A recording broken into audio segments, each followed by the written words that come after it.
Well, hello everyone. Thanks for tuning in, checking in on my channel, my Nikon S10.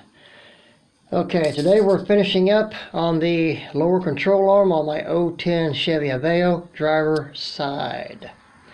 The ball joint is in, bolted in, torqued in, the bushing replaced is in, the new one of course. And we're going to get ready here shortly to put it back on the car. Now, something I want to bring to your attention. I used a ball joint press to put this bushing in. Now, I looked up on the internet and Googled and eBayed. I did find a tool that looked like it's a bushing press. eBay Control Arm Bushing Tool Moog. Number T as in Tom 4004. New, $144.79. So you can look it up and see what you can find, but that's what I found. Now, the ball joint press was rental, and here it is. As in the first video, I managed to make it work, but I had to make some modification, make some adapters, I should say, to get this to work. I bought a new ball joint press. I've got the modification adapters already made for mine. But the one on eBay that I found, where this part here is not cast to where it's open, looks like a crow's foot. So you mechanics will know what I'm talking about. So I made my own bushing press. So give me just a second and I'll get things set up. Okay, here we go. Here's the pieces I made yesterday to make the ball joint press work for me. Now,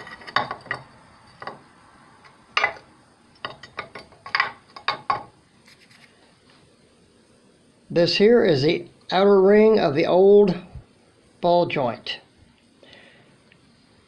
This bar stock is part of a trailer hitch. And the holding or stationary ring is on a 3/4 inch pipe. That's how I made the bottom or top piece, excuse me. Now the bottom,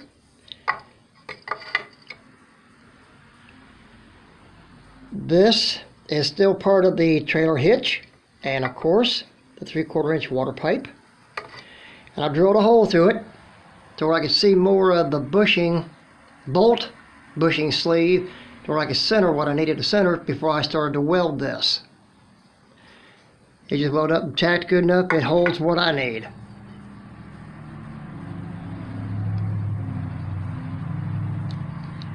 And so, for the bottom piece to fit into the ball joint press, I attached it to the outside to hold it.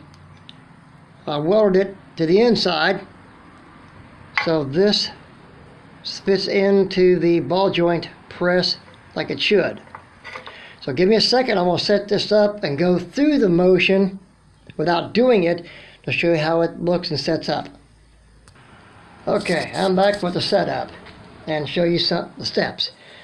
But getting back to the ball joint that I replaced, these two bolts, I'm glad these new ones bolt back in. Mine was riveted in, OEM style. I don't know if all the Aveos 09 through 11 are riveted in, but mine was. And the other vehicles of the 09 to 11 that this model interchanges with, I don't know if they're riveted or not. I can't find it on the internet. I don't even think it's on the internet. But they're riveted, grind it, drill it, pop them out, bolt them back in. For the future, it's a lot easier, a lot quicker. So onward to the ball joint and the press. Now let me get the light turned on and I'll show you one-handed how this is.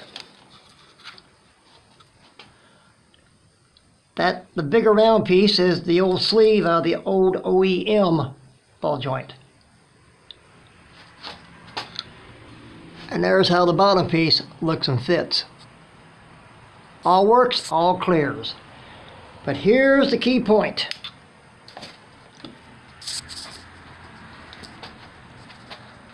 You have to eyeball it right here, all that you can see around it,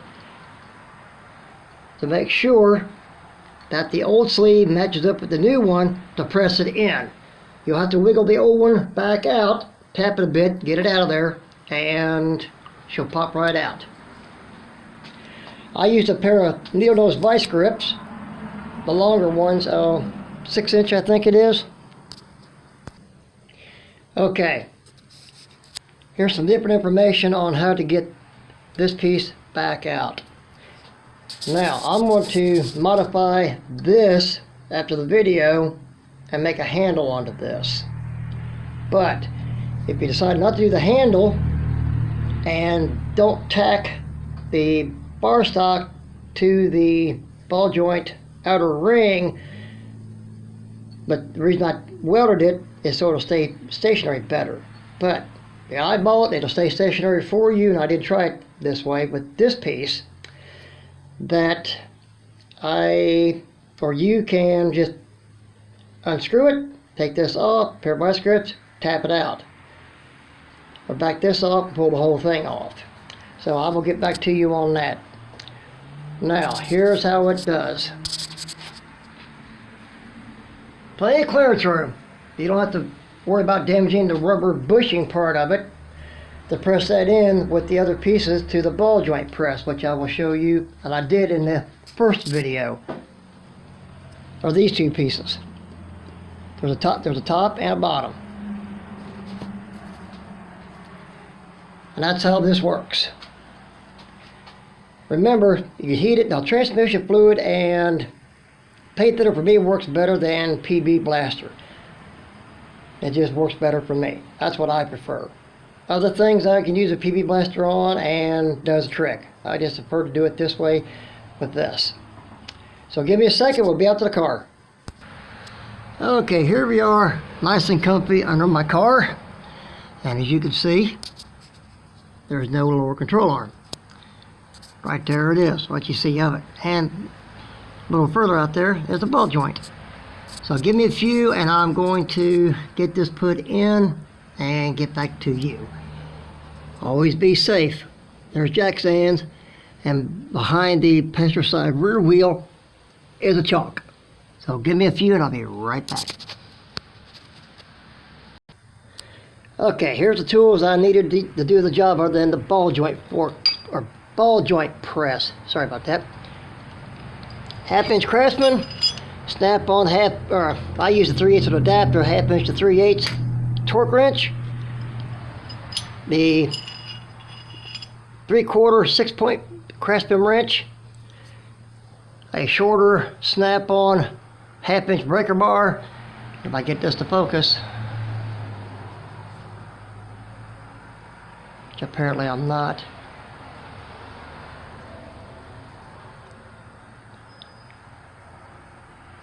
There's some of it is. 18mm 1/2-inch drive 6-point Craftsman socket. And the 2 bolts that go in to the lower control arm there, and the ball joint bolts all torque on at 50 pounds. So let me get it in and I'll be back to you. Okay, I'm back. Lower control arm is in. That bolt, 50 pounds. That bolt, 50 pounds. And the ball joint nut, give me just a second.